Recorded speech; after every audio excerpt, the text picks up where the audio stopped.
在美国内部司法系统各个系统渗透的力量超出你的想象，而且特别便宜，没那么贵啊，没那么贵。某个常委当时我们一起去某个省的路上，我很荣幸的啊，这个做了专列啊，在专列上聊完生意，聊完这聊完那以后，那句话真是对我当时我的耳朵觉得，说文贵啊，别太迷信美国了，美国很便宜的，美国什么东西很便宜的。然后我说了几个人，这几个人当时几乎是中国人没几个能说出这个名字的。这几个人说完以后是真的是知美懂美的叫美国问题专家。当然了，今天也是实力派。我当时就是一傻眼呐，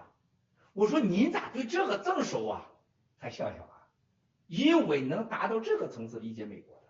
能对这些人朗朗上口的没有几个人。你像我一年最起码来几次4、5次美国，我每次来美国都见这么多美国人，过去这些年都是这样子的。最早91年、92年我出来以后就在洛杉矶贝拉尔特买了房子了。我最起码我比他了解美国吧，比他来的多吧，但是他能朗朗上口。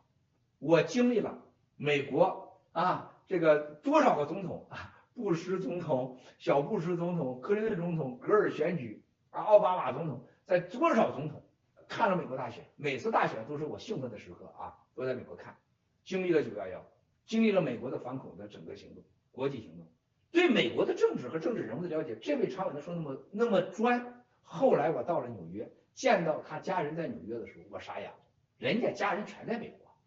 而且没有社会人知道，人家能隐藏的这么好，那比王岐山巧妙多了，